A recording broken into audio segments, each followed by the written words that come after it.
welcome everybody to this completely unnecessary podcast, pre-Thanksgiving edition, Tuesday, November 26, 2019, alongside you, Ferguson. I'm Pat Country. We'll be talking about how Half-Life is returning. What? We'll be talking about a Pawn Star segment involving a sealed Super Mario Brothers game.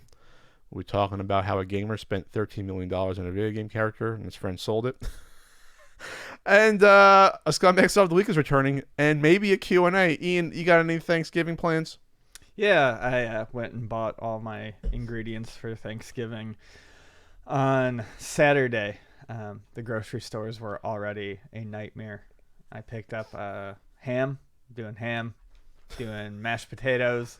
Gonna do stuffing, green beans with almonds. Green beans, potatoes, tomatoes. Probably an apple bake. I don't know. Maybe some other things. An apple bake? Is that like an apple fritters, apple pie? It's a lazy apple thing. Instead of making a pie, you just cut up a bunch of apples, throw them in a pan with some butter, cinnamon, sugar to cover it with crumb topping. It's the inside of a cobbler. It's the inside of an apple pie without the crust. And yeah, you just crust. use crumb topping. That is lazy, but it's probably still good. It's delicious, and I'm making everything else, so I ain't got the time. Why can't you just do that with the pecan pie? Just have the filling, just scoop it and eat that. I mean, you can. That's probably the worst thing you could possibly eat. I'm thinking of the pecan pie fucking corn syrup filling stuff. It's delicious. But it's like the worst thing probably. Oh, sure. But it's like it's not sugar. What is that stuff? It is. It's brown sugar and corn syrup. Just with the corn syrup, I mean, though. It's not. Oh, yeah. That's what I mean. It's corn syrup. There is sugar, but there's also corn syrup. Yeah. we got to get away from the corn syrup stuff. That's nasty stuff in your body there. Versus real sugar there. I understand, but it's good. Frank used to make he used to make a sweet potato pie that was really good. I actually kind of more partial to sweet potato pie than pumpkin pie. I like both, but I like sweet potato pie, I think, better. I like both. Sweet potato pie is actually one of the only pies that I actually make from scratch. I'm just not doing it this year. I love sweet potato pie, but I don't have the time. I got the NBA Jam book from Ray and Ali. He sent me this. He was kind enough to personalize it to Pat. He's on fire. It makes me sound like you have an STD maybe, but thank you, Rayan.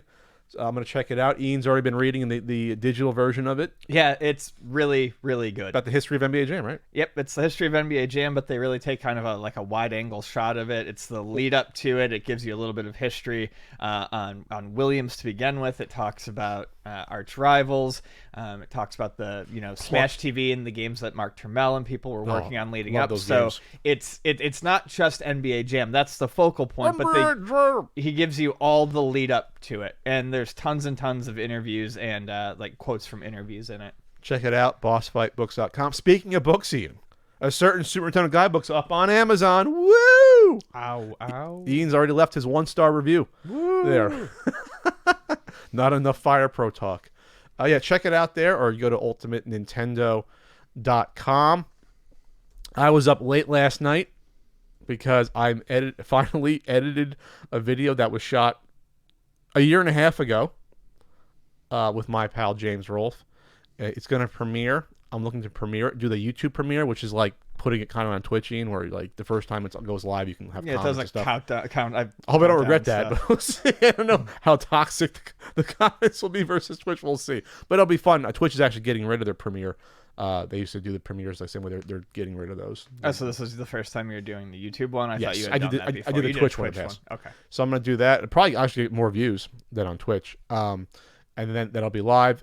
Please support it. Support content that a lot of hours and some money went into, and some good work from my pal Yoshi, who did the CG work. There's Hollywood level CG work in this NES Punk video. And then when Yoshi says, well, it's not quite as polished as that, but it's above like Hollywood stuff in like 2004 or 5. I was like, no, this is Hollywood. This is like not sci-fi level effects. When you see the sci-fi effects on their shows, and it's like a kid, Sharknado style. Yeah, it's like a kid, like like a high schooler doing it like on some program he torrented. Not to put those guys down, but it's low level effects on those like sci-fi channel movies there.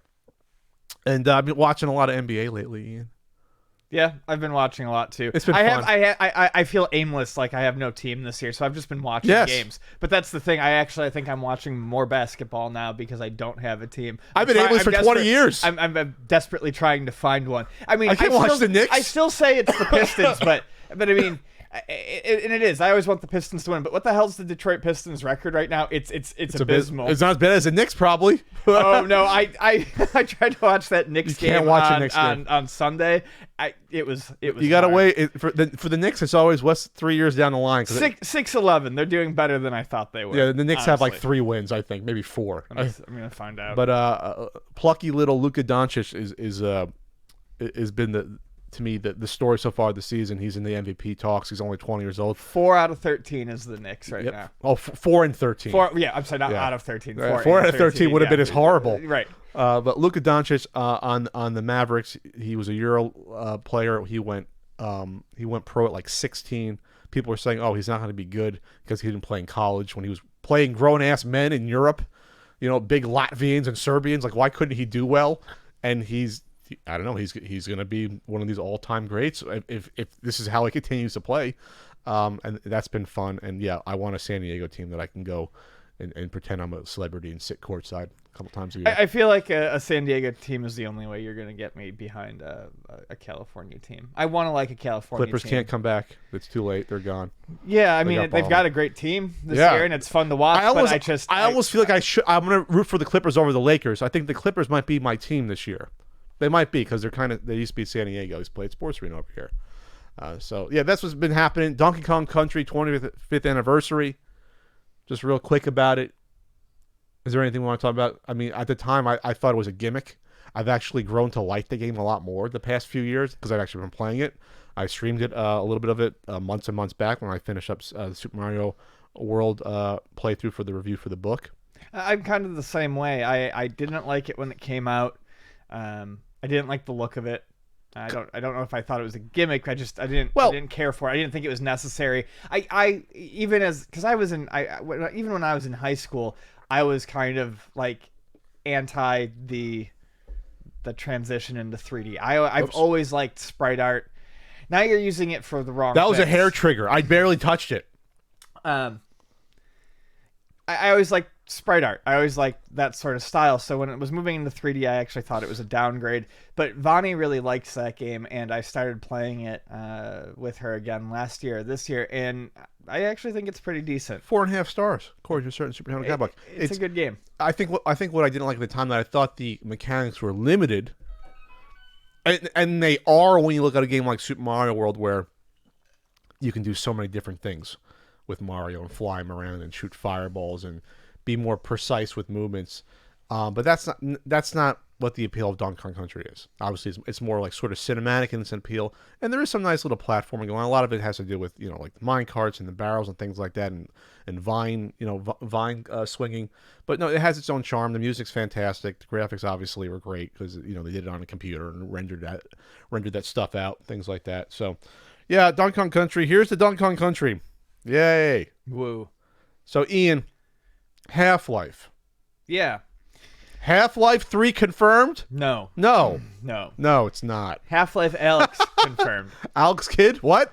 So I don't know a whole lot about Half-Life, but honestly, it's just one of those glaring gaps in gaming that I need to take care of. You never play the first one?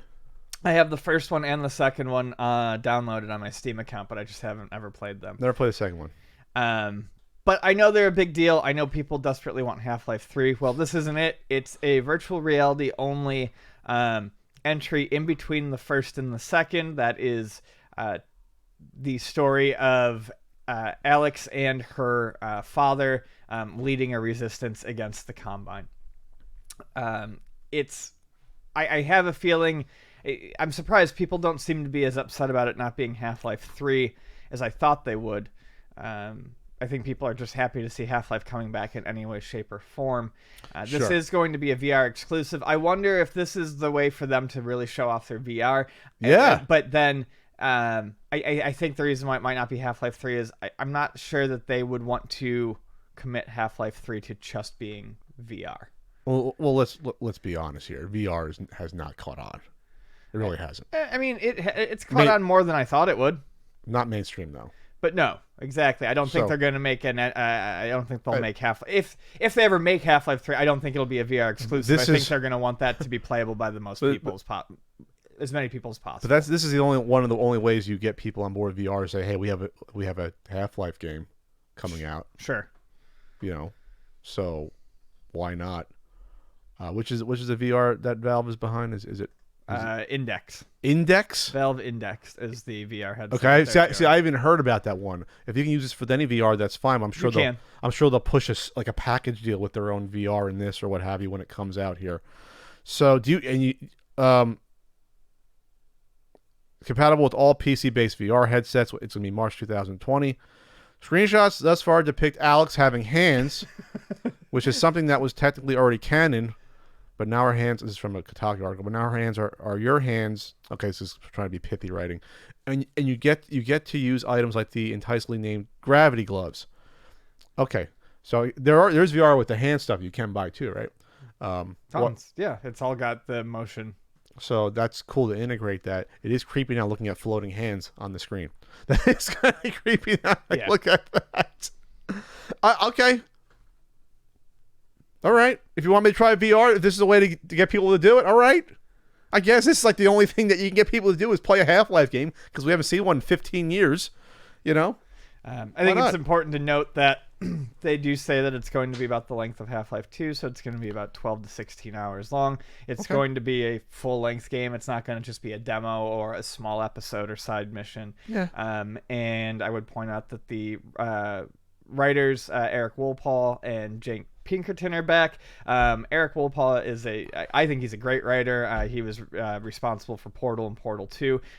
He had left Valve, but he did come back for this. So I don't know. I think Valve's games, especially from what I've heard, Half-Life, but a lot of their first-party stuff, the writing is generally considered to be good. So it's important to have those writers. Okay. Well, the charm about Half-Life, and I'm guessing Half-Life 2 as well, Ian, if you never played them, was like Half-Life was really the first-person shooter to literally incorporate a story into the gameplay. Yeah, do in-game storytelling. Yeah, that's why it was revolutionary. Probably one of the top 10 or top 20 most influential / important games, probably. And I'm guessing this will be the same sort of storytelling. That'd be great to keep that.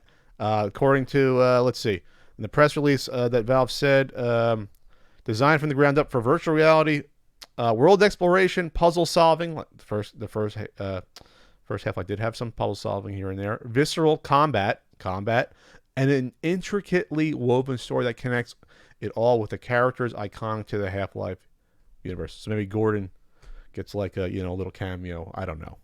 I'm interested. I'm not going to play it. I'm not down for VR stuff. I just am not at this point. Maybe in the future. But I'm down to watch a Let's Play of it. I mean, it'll probably be a great story and it'll be great, action. And it's very Half-Life's fun because it's very moody without being like grimdark. Sure. It's just the atmosphere is moody versus being like, oh, it's all edgy. It's like the thinking man's first-person shooter. I never thought like that. It's like the intelligent first-person shooter. I've heard that a billion times before. Oh. Yeah, so that seems. I never thought of myself. Yeah. So there you go. There. I think it's gonna be fun though to check out. But here's the question: if this does, will there be a Half-Life 3? I will say no. It won't matter. I don't think they're going to be committed ever to a Half-Life 3. I don't think they will be. Well, it seems like they've scared themselves out of it. If you read that article, was it that article? There was one that I was reading where basically I think to get them in to even do this, they had to state that it wasn't Half-Life 3. Sure. Because then I think the people would have been too afraid to work on it. I think that they've built themselves... Be afraid to work on it? I think they've built it up too much. Yeah, I think at this point, I don't think it's going to happen. Be afraid? It's a video game. Yeah. Yeah, I know. I agree. It's silly. You're not like touching up the Mona Lisa. Like, oh, we can't. This will be marred forever, man. Which no one has that mindset with movies at all. We're gonna have like 12 Star Wars movies within the next couple of years. Like no one cares about potentially screwing up old movie franchises with video games. It's somehow this heralded property. I don't know. I just don't think they want to commit to it because they don't. It's not worth their money investment. It's not worth their ROI. That's to me why they never did Half-Life 3, because they got Steam. Sure. That's free money rolling in with minimal work versus a huge video game. All right, Ian.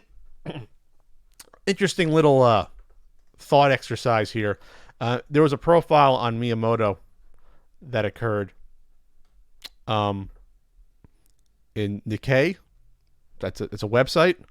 Nikkei, it's a news agency. Okay, and they pulled out some quotes about Miyamoto looking at Nintendo. I thought were interesting. What do you think here? What's going on here? So he was recognized last month as a person of cultural merit in Japan, and he wants Nintendo to someday have the same level of appeal and acceptance as Disney.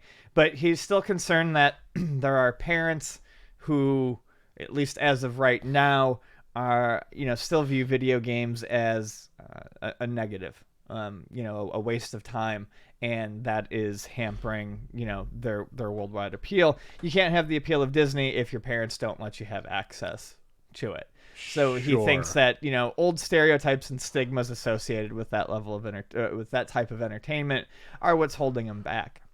I mean, honestly, I could see that being the case, but I don't think that's going to be the case for much longer. As parents are now people that grew up playing those games. We have far less of a I think negative outlook on video games than perhaps our generation of parents did. We have a more negative outlook? No, we have less negative. Oh, less. Okay. Yeah, we have a less negative outlook on it than our parents did. And I think Nintendo and Mario in particular are already fairly recognizable properties. Mario is, I'd have to look at, but he's always at the top in terms of list of worldwide recognizable characters. It's always like Mickey Mouse, Mario, Ronald McDonald, Mr. Gimmick. Yeah, Mr. Gimmick.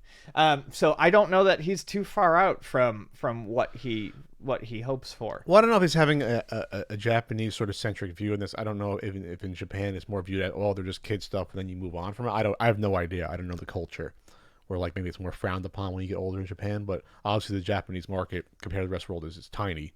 It's tiny compared to North America and Europe. So I think I remember telling you what the sort of the shift was 3-4 years ago when I saw within the same month commercials featuring Mario for both Fruit Loops, and Bowser was on a commercial for, I think it was McDonald's, and like there was like this montage of like friendly giving, and then one was Bowser, and at the point I was like, mainstream corporations starting to use retro games imagery in their marketing. And I thought that was... I mean, but does that count as retro games? It's Mario. I mean, he's current too. Well, I mean, like, sure. Well, they're playing Super Mario Brothers on the Fruit Loops commercial. Straight up, it was 30-year-olds playing it and saying, "Oh, we're playing Super Mario Brothers." They were retro gaming on the commercial while eating Fruit Loops. So the point is this: is that those kids grew up. They're now over 30. They're 40. So we're now the dominant species.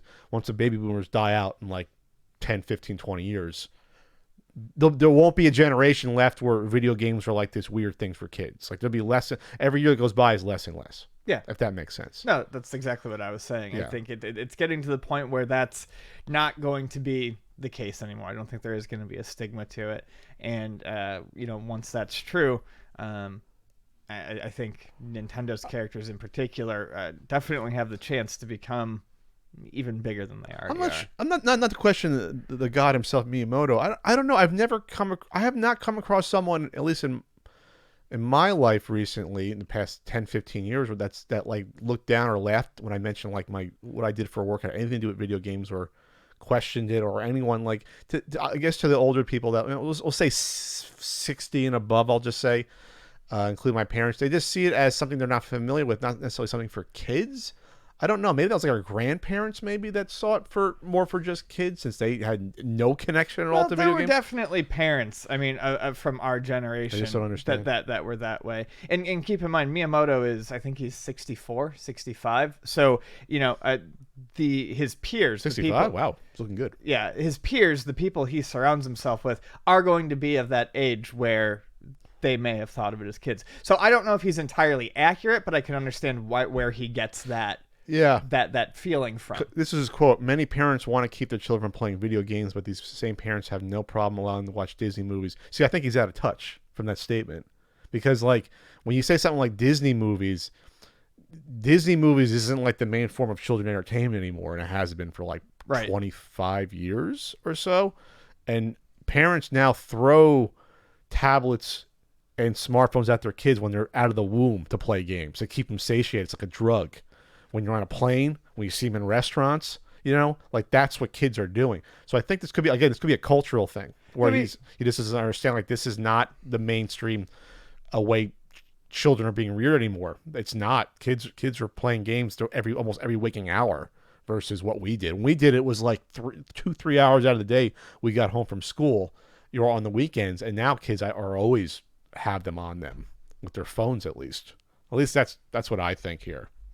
So I think that the obstacle about the theme parks to me isn't the fact about children playing video games. It's the fact that the media is only video games. That's what's keeping it from being an obstacle, is that we haven't had, like, Super Mario Brothers and, Legend of Zelda cartoon shows over the past 25 years. Right. We haven't had the movies. Yeah. That's on Nintendo for not doing that, obviously. Yeah, this gives a little view as to why maybe they haven't. And Nintendo, and I talked about it before, they may take risks with some of their systems, but I feel like they play it very safe in other regards. And I think by playing it safe and not having, modern cartoon shows, they are working on a Super Mario movie, but by not branching out into movies, not having their own theme park. And I'm sorry, I'm excited for the Universal one, but I feel like Nintendo could carry its own freaking theme park, at least in Japan.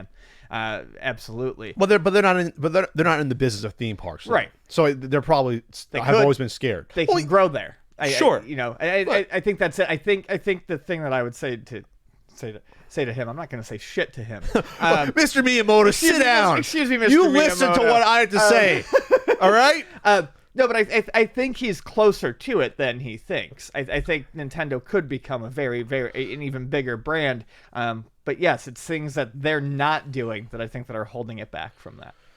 Yeah, but they're going to inch towards it, and obviously their mouth was sour or sore. No, what's the proper expression? I'm tired. I don't know. But from the Super Mario Brothers live action movie, which is what, 93. He's got a sore mouth from that movie. That doesn't sound good at all. So but Nintendo's to blame for that live action movie for not having more creative control over that. Sure. They just sold the rights willy-nilly and just that's on them. That's on the people that made the movie. They tried something weird and wacky.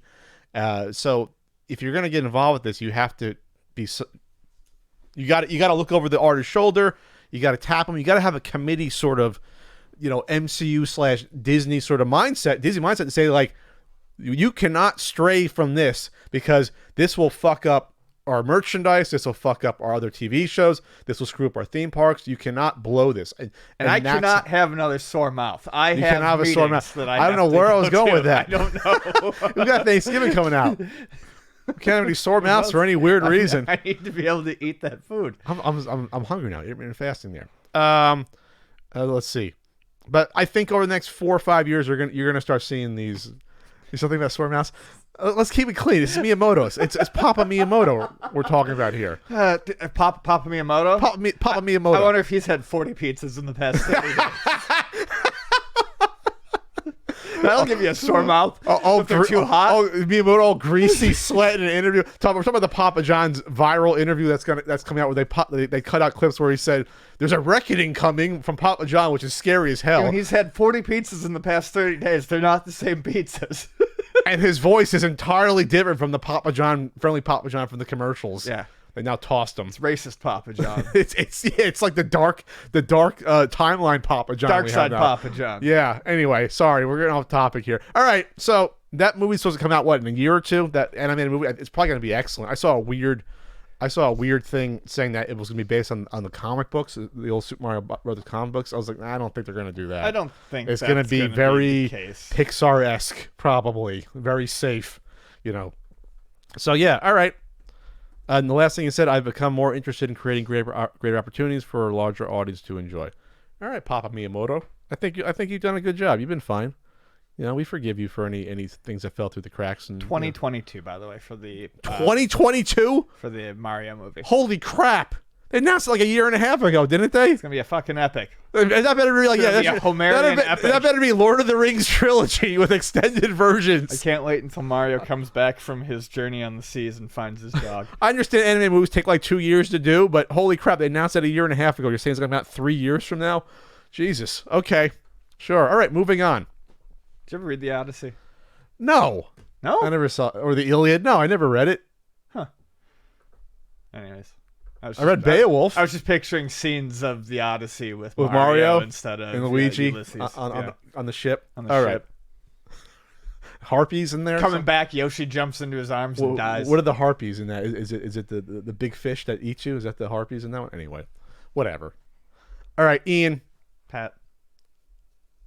We have to talk about Pawn Stars. Before we really get into it, I have to tell you, Ian will be leading this conversation because I appeared on the show in 2012, which I'm now regretting that decision before this conversation starts, and I cannot talk about how the show's produced in any way or what goes into the show behind the scenes.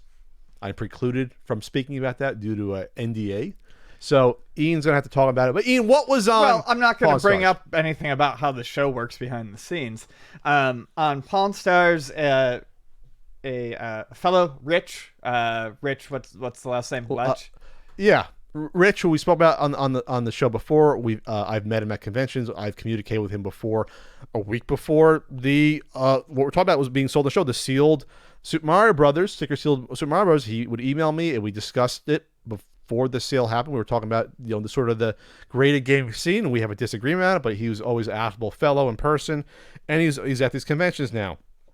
So he took the sticker sealed, WADA graded Mario. That sold to their group of 3 people for $100,150. Yep, back in was that February. And took it into Pawn Stars to have them look at it. He was asked up flat out what he was hoping to get for it, and his answer was $1 million. And Rick gave that good look, like he gives that little look like, huh? You know, that little like yeah, he furrows his brow. Which I agree that's an insanely high amount to ask immediately, especially when just not even a year ago it was purchased for $100,000, and that was considered crazy at the time. Mm-hmm. So Rich calls over Chum-Li. He doesn't know, he knows a bit more about it. Doesn't necessarily think it's worth that much, but they're aware that video game collecting is a thing. They're aware that these games have value. They're not dismissing outright the fact that these things can go for, a considerable amount of money. Sure, they've had stuff in the shop before. They've had an NWC card or two. They've had a Virtual Boy. They've had a big, that big ceramic Mario statue you see from time to time. They've had some of this merchandise in the store. So they know that these things can go for 5-digit figures. But they, he even said he was unaware of them ever going for 6 or even 7 7, which is what he was asking. So they called in an expert and they looked at the graded copy and saw WADA on there, and they called in Dennis, the head of WADA grading, to come in and look at it. So he comes in and looks at it, and he says immediately that he remembers that copy. And he said it was the most significant piece of video history to pass through WADA in terms of that's what he said. Yeah, which is a big statement, but I mean, in terms of just the realm of WADA, it's probably true. I mean, versus an NWC, you can make a case that that's more important. I think you have to go based on the significance of the game itself. History and I get where they're going with this. That's not the problem with the segment, right? So Dennis mentions that he's aware that there was a $300,000 offer for the game. He said that, not Rich, which we'll get into. Which he says was turned down, and he says the sky's the limit. The segment concludes with Rick. That's his name. Rich. The guy. Rick's the shop owner. Yeah. Rick asking it. Says thank you. I've learned a lot. Dennis leaves. Asks the Rich again what he wants for it. Rich states firmly $1 million. Rick doesn't make any sort of offer on it, and that ends the segment. It's on their Facebook. It's on YouTube, but it's a shortened version. The full one's on the Pawn Stars Facebook group. The whole time I'm watching it, I feel like I'm watching. There's nothing organic about it. I feel like I'm watching the making of $1 Million Game. The making of is how I see it. Dennis is obviously the head of WADA, and he is definitely a person to talk to about these matters. But video game collecting is so small right now in terms of this sealed graded collecting that, and I like Dennis, but if these games look good, if they build up that this is worth something, obviously WADA benefits because then more people are going to be interested in getting their games graded. They'll use the service. Right. I don't believe there's impropriety. I don't think he's getting it's not like he's getting a cut of it, but it definitely benefits them to come out and make it look as attractive as possible and to build up the value and the worth of the game. Sure, because then anyone else will say, "Well, I might have a game I'll send into WADA." Right. And they'll obviously there's a charge for that. And that's how they make their business, and so more people do it. I don't think people watching this show is the target audience that's going to happen, though. But it's obviously positive if people know about it, obviously.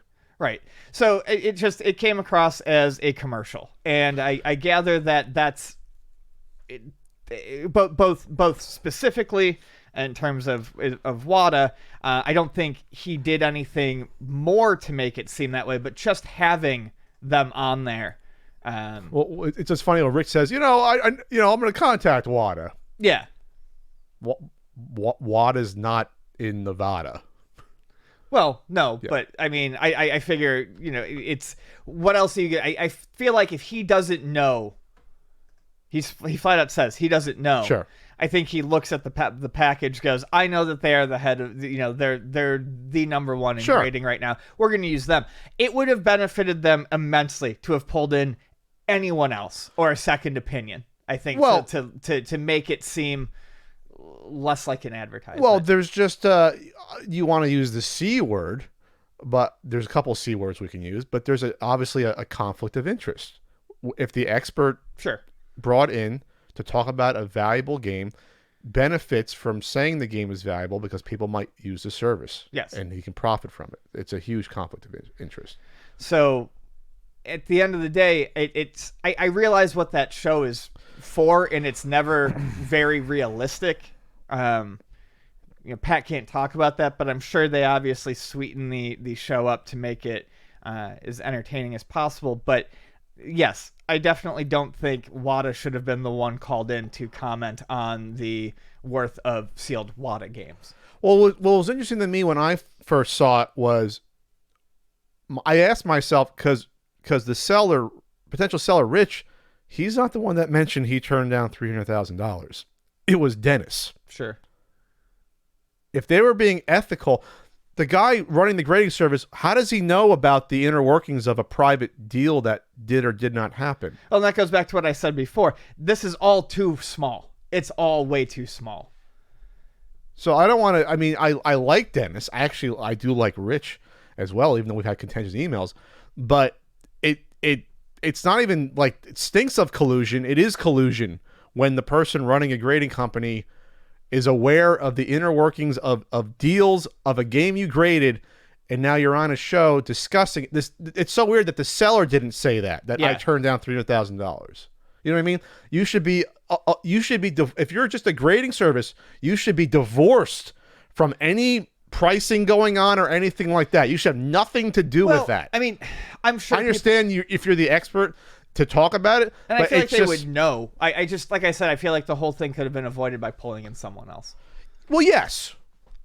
The expert shouldn't have something potentially to gain from the sale of an item. Yes. When they bring in the history guy with the beard, the guy with the hat that comes in, he just runs the museum, in the county. Yeah. Like he's not buying and selling that stuff, or he has no business. I guess if you go in the gift shop, you can buy a little trinket. That's about it. But it's not directly connected to the item, like the Abe Lincoln signature or what have you. So I somehow have eyes and ears when it comes to this stuff. I get messages about things that happen when this stuff happens. So I got a private email from a source that had something more to say about it. And so what was said in this message was their $300,000 offer for the Super Mario Bros. Was not a cash offer. It was a trade for a ton of low-level, ungraded comics. That's the message I got. I cannot substantiate that. Can't corroborate it. So I put in my little journalism hat, and I emailed. The hat with the press card on the side. Oh, it said press on it? Yeah. So I did my little journalistic integrity in the podcast, even though this is a podcast, And so I sent an email to Rich, since we've emailed in the past. Rich the seller, one of the three owners. Remember, there's three owners of the Super Mario Brothers. That wasn't mentioned on the show. I'm not sure that. I just thought that was interesting. So I sent him an email. Well, then it starts to look more like an investment. Yes, but I mean, yeah. No, I'm just saying that's why. Yes. It's like, hey, I found this graded slab game in my closet. What's it worth? Obviously, that's not what's going on. So I asked him questions. Did you sign an NDA to appear on the show? Could you discuss anything else? He said, I'm sorry, I cannot talk about that. I hope you understand. I asked about the offer that was turned down at $300,000. Was that a cash offer or trade value equivalence? I heard it was for comic books and not cash. Was it? His answer was, we had multiple offers for the game. I can confirm that one of them did include a trade for some comic books. We did not share any of the information about the values of offers that we have received with Dennis prior to the show. He did say that. He didn't answer me, though, if that $300,000 offer was the comic one, though. On the Pawn Star segment, he didn't say anything when Dennis said that. So he didn't share that with him until Dennis showed up for the show. Yeah. Well, I mean, that's. There's two other people in that group. He said who would share that information then? It's just a weird thing. All right, I'm going to take his word for it. What I read that as is Dennis found out at the show. How? Oh. That's what I'm reading it as. That's what you're. I'm reading it as. So it was. I'm reading it as someone. I'm reading it as he was told at the show. At this Pawn Star. At the Pawn Star, it's something that wasn't shown on camera, which is not as bad. He's gonna find out this information. Okay. So I don't find that to be nearly as bad. But because, like I said, CCG guys know what their fucking books are worth. Sure. That's I don't have such a problem with that. But it does not look good the way they filmed that necessarily. Sure. Then. Yeah, Rich should have said that. Yes, Rich should have been the one to say that. I want to know, and this got away from my question, was that $300,000 offer the comic book offer? Because if it's a trade value offer, that's not cash. That's not a cash value anymore. A trade value is always lower than a cash offer. Yeah. Always, because it's not liquid. You're not guaranteed to get the return on the trade value. You're not working in a store, you deal with trade-ins. Mm-hmm. That's why you have to offer whatever, 50%, 40%. So to me, if it's a $300,000, if it's 100 cash, $100,000 trade, whatever it is, that could maybe only be $150,000 cash equivalency. We have no idea what it really is, because you almost never spend the seller almost never spends, or excuse me, the potential buyer almost never spends the amount of money cash wise versus the trade value, because it always appreciates down the line, if that makes sense. Right. So that to me is something I want to know. And then I asked, do you expect your appearance and showing the game on the show to possibly increase the interest and or value? If so, why? Very polite questioning from me.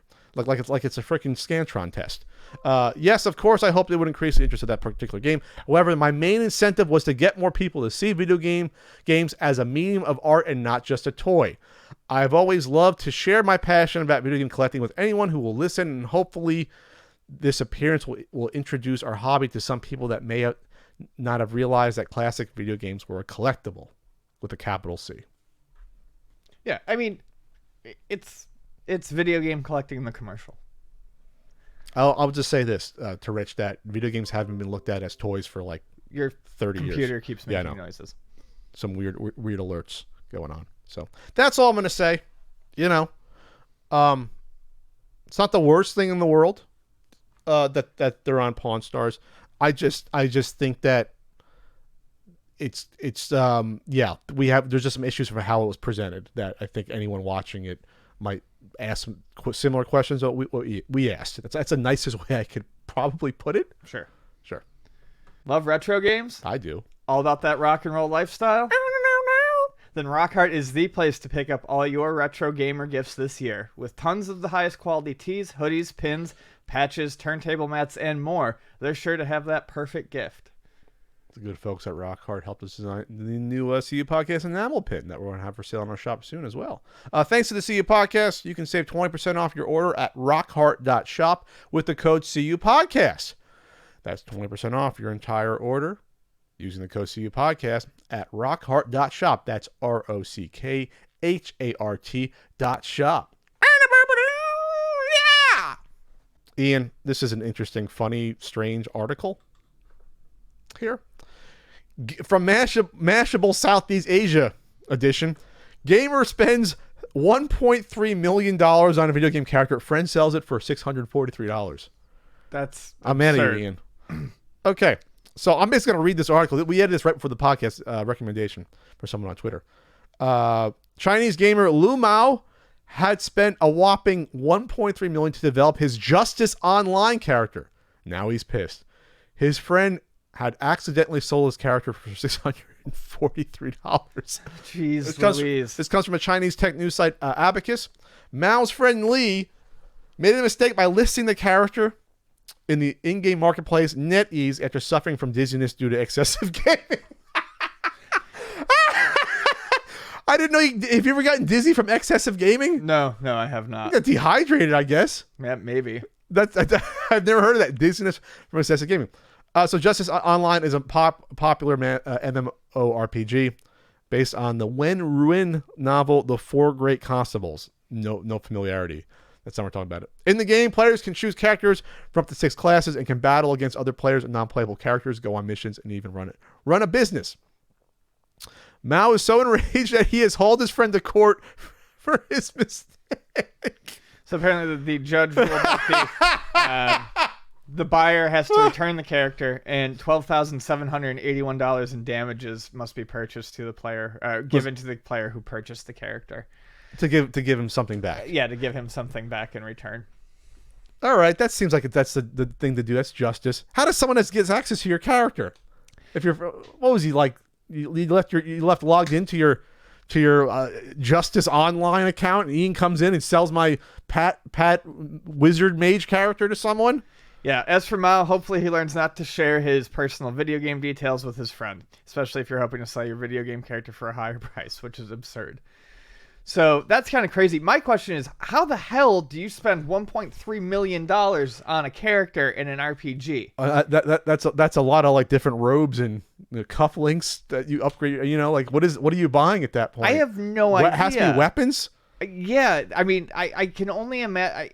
The only thing I can think of is that a game like that must be hugely pay to win for someone to even think about spending that much money on it. Either that or they're just really into cosmetics, but that's insane. I'm going to look this up. I never heard of this. Is this a phone game? No. It doesn't look like it. Yeah, it looks a little more advanced. That looks like a PC game. It's just probably there's lots of MMOs that aren't popular over here. Wow, this other article said it was 1.4 million. That has to be over years. Yeah, to do that, right? How old is this Justice Online game? I can't even find a Wikipedia article about it. It's a martial arts MMO, and now I'm into it. Martial arts MMO sounds cool. That sounds cool. Yeah, I can't actually find anything on martial arts is a YouTube combat videos. system that focuses on fluidity of martial arts. 6+ classes, special NPCs have a story to tell. 2.5D and 3D perspectives switch between 2 different game perspectives. That's pretty cool. Interesting. 3D. That's interesting. There. All right. Okay. This came out. The beta was July 2017. This game has been out for less than 2.5 years, and this person spent $1.3 million. It says it's completely PvP too. 1.3. Hey, what's this guy's name that did this? Oh, Lou. Hey, Lou. Give me a slice. Lou. I understand you're well off here, Lou. No, Mao. What? It was MOU. Lou Mao. That's his name. Oh, okay. I called him Lou. Okay. We go by Lou. He's my buddy. I see. We hung out with Ninja the other month. Oh, good. Lou, buddy, you got to dial it back on the money being spent here. I know it's your money, do what you want, but oh my God, there's other ways you can spend this money, and you're not helping. When these stories come out That makes the Chinese government like, what the hell? I'm sure that we got to tax this stuff more or whatever, or cut. Well, you're an adult though, so you can probably do what you want. As for the friend, I don't know. This stinks, this story, because the friend. Why would your friend sell something like that? Like, I don't understand. Like, yeah, there's something going on here. There's definitely some details drama that are not given in that story. This is like a jilted friend sort of thing. Was upset you didn't get me a birthday present, so I'm going to sell your character that you spent $1.3 million on for what was it, $643? $643. You imagine being in the court, you're the judge here, you're at the Hangya County Court of Sichuan Province, not Sichuan, Sichuan Province, and you get to rule on this. Like, what the hell? And how do you get such a specific number? 12,781. So it's sort of multiplier you put in, or maybe the judge is a fan of the game. I don't know. Maybe the judge is like, you know what? I'm into this justice online. I just watched the entire trailer, and there was not a single screenshot of gameplay. Well, but it's martial arts. Yeah, they're not using weapons. So then you're not buying weapons. Maybe you're buying skills. Oh, you could very well be buying. They're shooting stuff. Okay, there are weapons. There are weapons. Okay, it looks like a mobile game, kind of the way I'm looking. I mean, now mobile games look like PC games, but you're in a party there. Okay, it's probably a fun game. I like the fact that it's martial arts RPG. I'm actually into that. Okay. All right. That's all. It's just like our fun story that we do. That'll get like no views on YouTube, but it's fun. We do it for us to keep our palates cleansed, and so we don't fucking murder each other on camera one day. That's it keeps us going. Keeps us happy. All right. Do you want to skip this jack of all trades? No, I'm going to talk about it. We got a half hour. We can talk about this. Yeah, it was plenty of time. So I checked out the Jack of All Trades documentary, and it deals with an ex-child actor from the 80s and 90s named Stu Stone, who also did like voice acting for like 30 different things, like Magical School Bus and then like My Pet Monster cartoon, Alf cartoon. Like he did all these like more esoteric cartoons like in the 80s and 90s. Wild. And I was like, wow, that's awesome. All I thought was, what's residuals on that? Did you have to work ever again when you worked on like 30 cartoons in the 80s and 90s? Anyway, so his dad owned one of the first big, in Toronto, owned one of the first big baseball card shops and opened like 10 more of them. Sluggers. Like a chain of baseball card shops in, what was that? Like late 80s, like 88 or 89, what have you. They open a shop, and so he gets into it. That's how I bonded with his dad. And then his dad, like 2 weeks after his bar mitzvah, after Stu's bar mitzvah, just leaves his family, leaves his wife and 2 kids, and goes and starts another life, another family. And so this documentary had to do with that, while also looking at him going back and finding his old baseball cards. This is what was more interesting to me. The family stuff was interesting to an extent. They had to put some drama in there. But what's more interesting to me is that the fact that he found out all his baseball cards are worthless. All his Upper Deck cards, his box of scorecards, all the cards he had, all his Jose Canseco cards, and he talks to Jose Canseco in the movie, which is one of the best segments, because Jose Canseco is like a down to earth, fun guy. He doesn't give a shit about anything. He's not down to earth, or that guy is fucking crazy. Well, I mean, like conspiracy theory, wild. Well, I mean, like he's down to earth in the sense that he'll talk about anything. I don't know if that's the term I'd use for Jose Canseco. He's the first guy that said all of us are on steroids, and he was right. And everyone called him a lunatic, and he was right about it. He wrote books about that in the early 2000s about that, and that's what I mean when he's down to earth.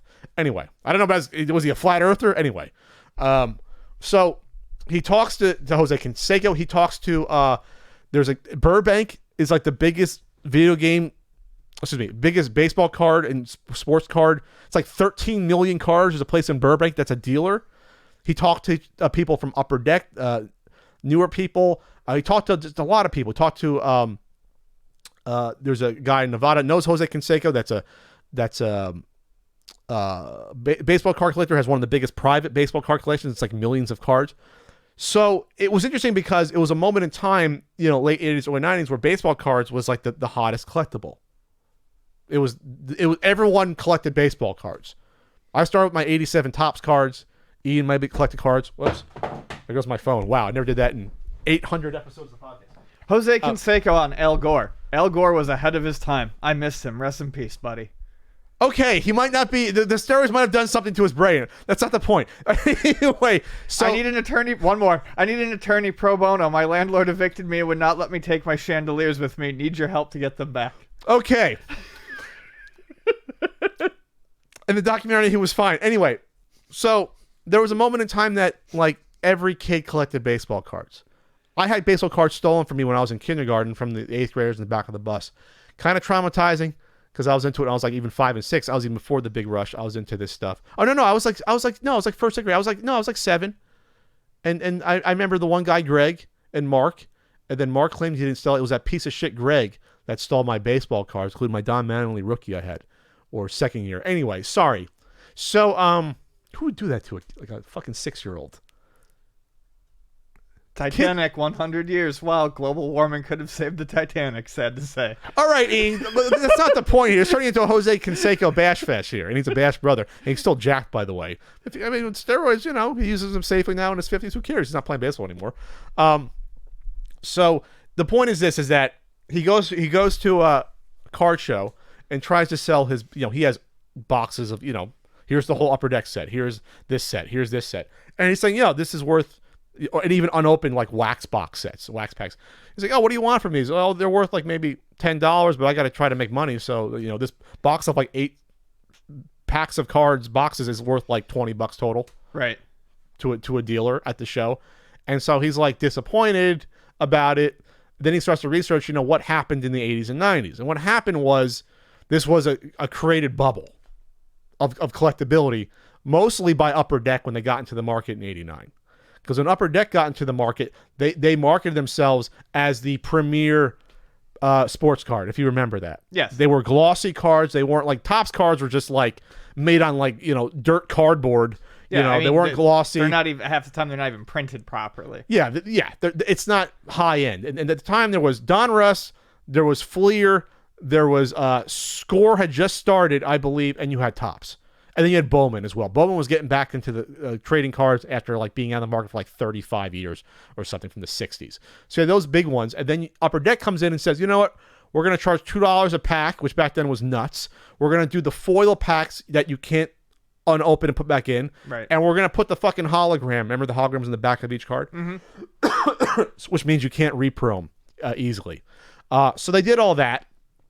And they created this boom. And then part of that was putting Ken Griffey Jr., who hadn't even played a Major League Baseball game yet, and he was the number 1 card, literally number 1 for that first premier Upper Deck set that came out in 89. And that blew up the card market even bigger than it was, because it was big already. And then they just started printing more and more stuff, and then there was a collapse in the whole market within like 4 years. By like 93, there had already been like a collapse. And in the midst of all this, they talked to our buddy Don West. Is he a conspiracy theorist, Ian? No, Don, I don't know anything about that. But he was just talking about how like remember watching them sell those card sets. I remember watching them in high school. I know Don. I don't know personal details. I was going to say, you want to derail the topic? I might. Anyway, let's find out. Now he's going to do it. So, but there was a time where baseball cards was looked at as these collectibles because they were scarce from being thrown out by the parents back in the 50s, and really baseball cards blew up in the early 50s with collecting. There were baseball cards going back to the late 1800s, tobacco cards, but early 50s, I think they said 51, 52 Topps was like when it was established. This is a baseball card set. That was a modern baseball card. So I didn't know Don West did TNA. Yeah, since almost the beginning. Huh. Yeah. I've never really watched TNA. Then he left it. Did he come back? No, he was on it for like over 10, 12 years. I typed in Don West. I typed in Don West controversy. Didn't really get any controversy. Well, good for Don West. He can sell me those samurai swords, and that was the other guy. He didn't sell the samurai swords. He just sold the Beanie Babies and the baseball card stuff. So the point is that you had this bubble of a market that took tons of people's money, kids in particular, but adults as well. My dad was in it, but my dad was buying more early 80s hockey cards that weren't artificially inflated for that. And that was one of the things they paused. Is like, well, Upper Deck started pumping out these cards because people thought it was an investment, and they might have been pumping out allegedly just that Ken Griffey Jr. rookie card because that was the big hot item from the set. And so it really talked about, it didn't talk about the danger of it, but they looked at how many people made money off it. Like his dad made money off of. He even asked his dad at the end, who hadn't seen like 20 years, like, do you feel bad about making money off the kids coming into the store? And the dad's like, yeah, it was a thing that happened. Like all the companies made money off of the people thinking they're going to get rich holding on to these cars for 20 years. And now when you go to the swap meet, you can't give away. Last time I went to the swap meet, there was like a whole table of like thousands of cards. Some were in the little case. I didn't even bother to check what they were because I knew they're all worthless. Yeah, they are. I mean, I was telling you about it yesterday when you brought up the documentary and that you had watched it, but I have like 4 or 5 friends who within the past year just got a wild bug about a year ago, and they started buying boxes of old wax packs. Yeah, wax packs and stuff like that. And they weren't doing it in hopes of making money, but they were just doing it because it was fun. But they're buying these boxes for $10-$20 a box. I mean, there's like no value. And that could be high. Yeah.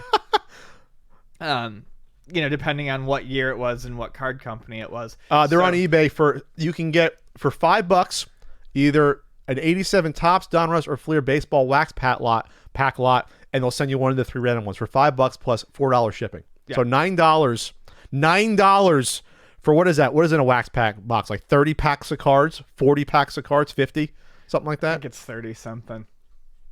Isn't that insane? Yeah. When we were kids, we bought them for like 75 cents, $1 a pack, something like that, for cards. They produced billions of cards. They produced, not millions, billions of cards they produced. There you go. Tell your friends about that auction there.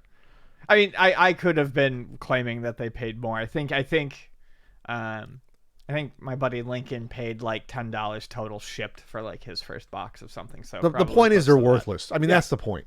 No baseball card probably produced after 81 is probably worth anything because there's too many produced.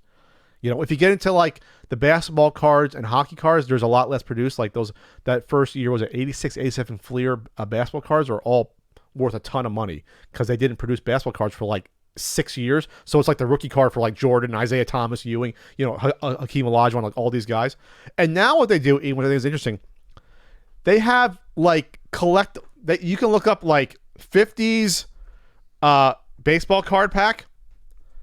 What these people do is they get old cards, they repackage them and sell you a pack of cards for like $250, and like they'll produce like maybe 500 packs of them, and there might be a Mickey Mantle rookie card in like one of those packs. Like they put them in there. But you're opening up new packs of cards of old cards that they throw in. That's like a thing now to get that gambling bug. That's crazy. But you can still buy like unopened, like I said, 86, 87 Fleer packs in the hope of getting like a Jordan rookie card, which is worth like probably like 15 grand or so, something like that. So I just think it's interesting, and and to me it's a cautionary tale.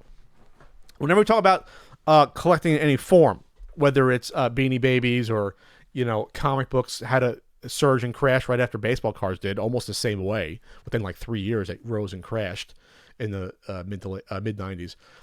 This can happen with anything out there. It can happen with even old video games because there's a ton of them out there. It can happen with anything. It can happen with Star Wars figures. It can happen as when people don't realize after a time that this stuff is worthless, or they hold on to it and don't get rid of it, and 30 years later it can end up in that kid's closet the same way. You try to bring it back out, it's worthless.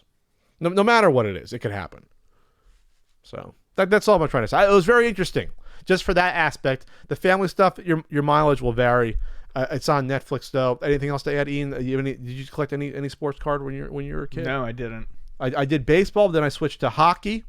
Remember, I got into like Stadium Club, which was like the Topps premier card because I remember those. They got the glossy idea after Upper Deck, and then the market was tanked in like 2 years. But no, there used to be a baseball card shop every other town. There used to be. Yeah, we used to have a big one in Buffalo. I used to go there and buy like just stupid bullshit. But they had an NBA Jam machine. Yeah. I used to buy like Magic cards and stuff there. But yeah, I remember. And now you don't really see that anymore. Is there one in San Diego? I'm gonna look it up right now. I think there is, because I think John went to one. Plus, you can buy that stuff at like comics and stuff. You can buy the boxes and whatnot. I think they get in unlimited amount of like the current boxes, which are all very expensive. There's Claremont Sports Cards. That's our local-ish one. Yeah. Okay, that's what we got. There's this one that says internet baseball cards. No, we have one shop. Yeah. There's a sports card collectible shop near San Marcos, and we have Claremont sports cards. So that's like one, and there's also All-Star cards out east. That's not even San Diego anymore, I don't think. So there's like maybe one, or you want to say two in all of the county of San Diego, and San Diego's a big county. So that there you have it. All right. So comic books sort of came back because comic books you guys can read and enjoy. Right. Kind of hard to look at a baseball card and do anything with it. Put it in the spokes of your bike, which I did, by the way. I did that. You ever do that? Did you do that when you were a kid? Oh yeah, I did that with like I had whatever cards I could find. I don't know. 87 Tops. Yeah. So probably the most famous sports cards, 87 Tops with the wood baseball bat grain on there. You know, did you have a Billy Ripken fuckface card? Did you have one of those? No, I did not. Remember that one? Remember the error cards? Everyone was after the error cards back then? Oh yeah. The misprints or the weird stuff? But only certain errors, because plenty of those cards were just printed poorly. Oh, I'm talking about like the ones that were like just bad errors, like they included stuff they shouldn't have. You know, they like they developed the guy's arm or something. I don't know. All right, that's it. Check it out, Jack of All Trades. It's on Netflix. Ian, we have a scumbag of the week. We haven't done a scumbag seller of the week in a while because it seemed like they were starting to repeat themselves. Whether it was people, you know, selling retro pies with loaded games up, or if they were selling, you know, like labels that they said were authentic, and we got on them, and people come after us for saying we have the right to label our games, and it's not the point. So we decided to put not a moratorium on it, but we couldn't find anything new. So this is retro-naut.com. What is this, Ian? It is it appears to be a Raspberry Pi. So it's a Raspberry Pi being sold for the deluxe one for $192. That you get 20,000 games, you know, TurboGrafx, Sega Genesis, Neo Geo, MAME, whatever, Commodore 64, and many more, ColecoVision. Doesn't list Nintendo consoles, which I think is interesting. They want to keep the big N off their backs. I can almost guarantee you they're on there. No, they don't want to list says it right here. Oh, okay. Yeah, like if you look at the standard Retronaut console, it tells you that it has Nintendo 64, NES, SNES, Game Boy, Game Boy Color. Oh, the deluxe doesn't say that. The deluxe one, I think, is, you know, I think that's what it does. You go down just a little bit further. PlayStation 1, Dreamcast, N64, Neo Geo, MS-DOS, NES, SNES, Game Boy, Sega Genesis. Oh, I don't see that. Is it on the game list? It's on the web page. Not the point. The homepage. All right. They're not even smart enough to not do that. Okay. Either way, you get like 4 USB ports. You get like, you know, your little Bluetooth controller, it looks like. You know, your standard, like whatever, $25, $30 controller. There, you get $20,000 games. So you get a Kodi player. Okay. Are people still using that stuff? But even, you know, why is this so egregious versus the other 1,000 people trying to sell their retro pies out there? Well, because it's got the games loaded on it, and it's nearly $200. That's egregious. What's the second reason it's egregious? It's named after a popular retro gaming podcast. Yes. Ding, ding, ding. Yes. Which is not good, and I can't imagine the people who run that podcast are particularly happy with it. Who is that? That's Bob Mackey, and who's the other one? Is it Jeremy Parrish? Who does? Okay, I couldn't remember if that was actually his co-host for that. I know they do a lot of work together. I didn't know if it was that. And the logo for the Retronauts podcast is a space helmet. Space helmet. Yeah. Spaceman helmet. The logo for the Retronaut is a space helmet. It's eerily similar. So yeah, it's kind of gross that whoever this is trying to play off the popularity of, you know, a podcast that, you know, has nothing to do with selling ROMs on a Raspberry Pi. We never talk about the Retronauts podcast because, you know, we don't bring it up. I'm sure it's a fine podcast. It's on Patreon. They usually like talk about like moments in time in their podcast or one particular game in their episodes. Yeah, they do really good deep dives on all that stuff. It's a deep dive podcast. The Pat and Ian podcast is a smorgasbord of like cheap Chinese buffet items. Yeah. You know, you're not, but you get a lot of it. You get something you like. They do one thing. They do one dish. You know, one dish each episode. So, and then so what else they got? They got the controllers and accessories here. They're selling USB controllers for different consoles. You know, like N64. It's a one-stop shop. You can get your 360 USB controller, but you can use with your Retro-Naut deluxe retro gaming system here. It's just gross. We know it's gross. When you, I guess they're trying to work off the SEO potentially of the Retronauts podcast. I have no idea if they are. But yes. Oh, the deluxe one, you get MS-DOS games too. Fuck. Ooh. All right. 650 games for the system. This is good. If you want specific games, just let us know, and we can try to include them in your system. Be understanding that these games might not be as optimized as the games that are included on this list. We will need to make space for this new game you want to add. We will need to make space? What do you think? I'll like delete something else out? It's silly. It's egregious. Is that it? It's our scumbag? And they're advertising it. Like, the picture is just funny. It's an N64 controller sitting on a leather chair in a car. Oh, you're right. From the main screen. That's interesting. And it's a real N64 controller. Yes. Okay. Anyways. Is that a Pong knob in the middle? What is that knob sitting there? That's a center console in a car. I don't know what it is, but that's from like this early 70s. What is that? It's a twisty knob. I don't know. Oh, maybe like your own heater, your bucket seat heater. Okay, that's an expensive car. All right, anyway. Oh, and it's a grand opening sale, by the way. 20% off. Oh, there's a GameSpot quote? That has to be bullshit. This is the best retro gaming console out on the market right now. Smoothest gameplay, best controllers, and the most refined library. From Jeremy Den at GameSpot. Is there a Jeremy Den from GameSpot? See if he's controversial. Jeremy Den, GameSpot. Is that an actual person?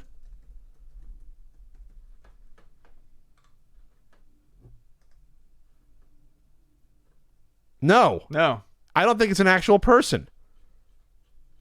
No, I'm not pulling anyone up. And GameSpot's 2018 holiday best retro gaming hardware doesn't have any RetroPie bullshit. It has real products on it. Yeah. Like wired controllers for Sega Saturn. New controllers. The Hyperkin Duke controllers on this list. The Holy Diver R-Type Returns is on this list. The Hyperkin Mega Retron. Real products, not garbage. Yeah. So, all right. That's interesting, I guess. The Hyperkin Ultra Game Boy's on this list. Does that ever come out? Nope. That never came out. Interesting. All right, so they made up a quote allegedly by a guy that doesn't exist. Is that right? Yeah, the only thing I could think of is maybe it's a guy who commented on an ad in there or something like that. You can't say the person's from GameSpot.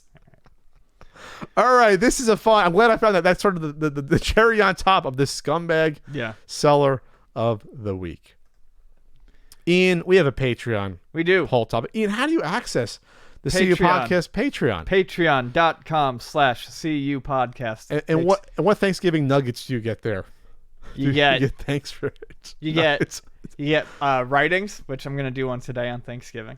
You're gonna do it on Thanksgiving? I'm gonna do one today about Thanksgiving. Oh, Thanksgiving. I was gonna say you'd be too tired from that tryptamine. And we released the full video podcast, and you get to vote on the questions for this poll every week. Every week. Our poll. You can vote on our poll. All right. In third place at 4. Wow, the past couple weeks, the second and third place has been suffering from the first place responses. 14%. Do the Smash third-party characters encourage players to try it in the game? Second place, 16%, are the Marvel heroes heading in the right direction, moving on from the A heroes to lesser-known heroes. In first place, 70%. Is that the highest ever? That's high. I think there's one that was higher. Do you feel old, Ian, thinking about games from your childhood? Oftentimes, yes. Not when I'm just thinking about them. Thinking, I played Sonic 2 a lot, or I played DuckTales a lot, or things like that. I don't necessarily feel old then. It's the constant reminder that X game has just turned 25 years. X console has just turned 30 years old. And that gets me. So and it's always on Twitter. Yeah. So Donkey Kong Country now being 25 years old, yeah, that makes me feel pretty old. When the Game Boy hit its 30th year, I felt old because I just saw a Link's 30th anniversary article too. Yeah. So yes, I definitely start to feel my age when people talk about the release dates of certain games. Can I just say this? I'm not trying to criticize. The Dreamcast is 20 years old now. That makes me feel old too. Yeah. That's crazy. Can I just say this real quick? I'm not trying to criticize people that run, Twitter accounts like games you loved or remember this back then. Can we stick to 5 and 0 as our anniversary years? I don't care. Metal Gear Solid came out 16 years ago. Keep it to 5 and 0. Well, there's enough games to fill in the blanks, I think. There still is enough. Well, then what stupid fucking vapid clickbait bullshit are they going to post? Okay, if but it's I literally not? see stuff like, it's been 24 years. Can you wait till it's 25? We're going to have to repeat it when it's 26.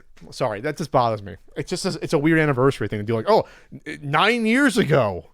This Xbox 360 game came out 4 years ago. Remember when? I fucking hate accounts like that. Okay, it needs to be a little stronger. But they get a lot of views. But I'm just going to say there's a space for it, but keep it to 5s and 0s. All right? That's all. Sorry, what was I saying? So they make you feel old when you get reminded when they came out. Rocky Possum came out 23 years ago. Where were you? Rocky Possum? Goddamn, I hate that shit. Okay. So fucking lame. Well, they're popular. Have a real account. Do something instead of fucking pulling up a picture of a box of a game that came out and saying, "Remember?" Fuck.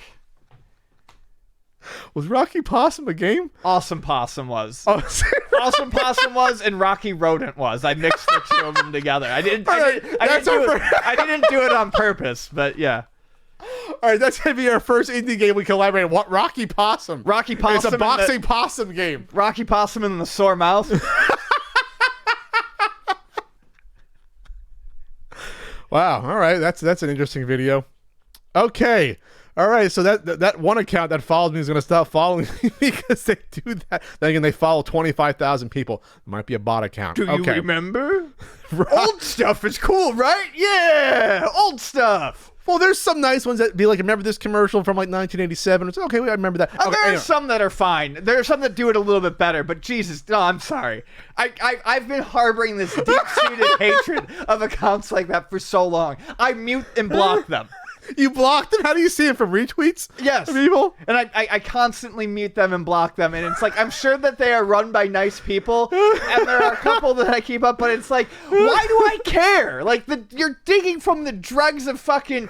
nostalgia? I can do one right now. Games released today.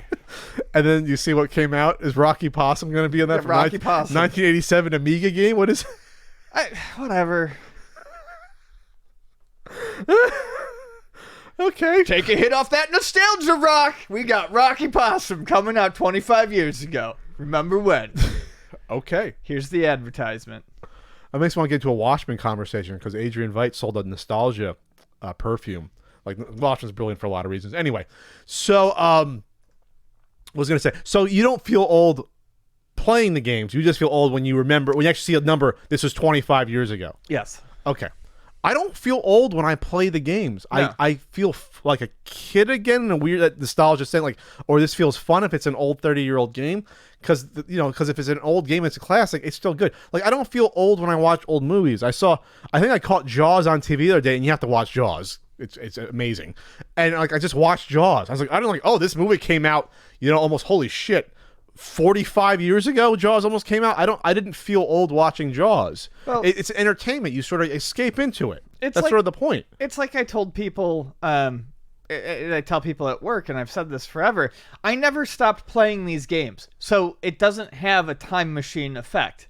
I've always played classic like movies games. You stop watching. Music you might stop listening to a moment in time, like an 80s song or whatever. Yeah, I mean, there could be something, but like I actively keep up on this stuff. So, and it's what I enjoy playing. So I've played Genesis since the time I got my Genesis. So when I play something, yeah, I remember playing it when I was younger, but I also played it last week. I played it 6 months ago. I played it 2 years ago. It doesn't have that immediate warp back factor because it's something that I've experienced at all times of my life. It's simply when they bring up how old it is. The only thing that really makes me feel like I'm an old man is technology. Because you can literally age yourself by TVs you watched or types of phones you had, or whether or not you had the internet. And the people that are now younger than us, even people that are still in their late 20s, have an entirely different experience than what we did. Yeah.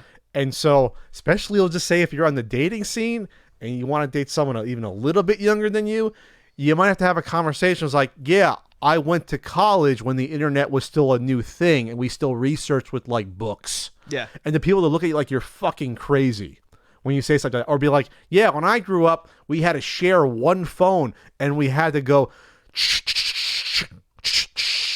or have a touch-tone phone where my dad was too cheap to pay for touch-tone, or you still hit a 9 and you heard 9 clicks. Come on, Dad, it was $1 a month. Kick in. You feel like a pauper. Had a button phone and it still was rotary.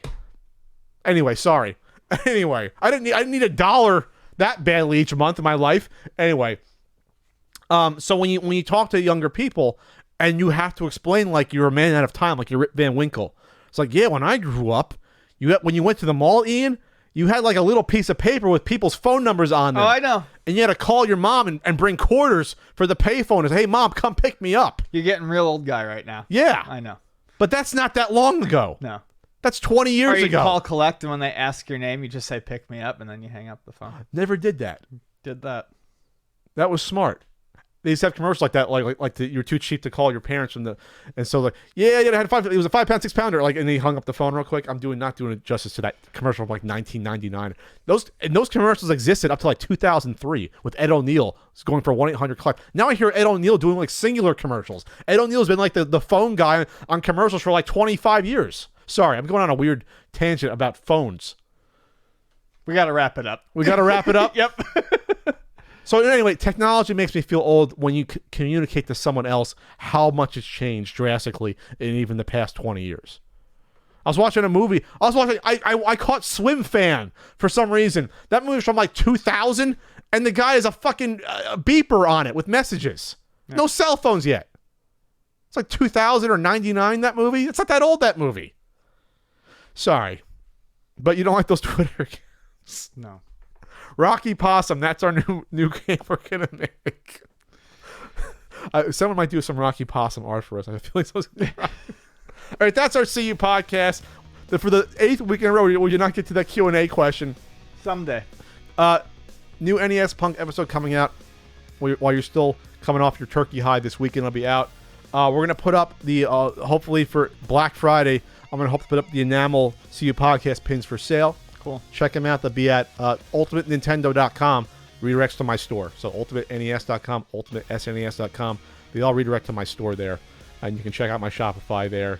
And Ian will be working there and putting those little pins in baggies and sending them out to you there if you want any. All right, that's Ian Ferguson. That's me. I'm Pat Contry. Enjoy your Thanksgiving. Be safe.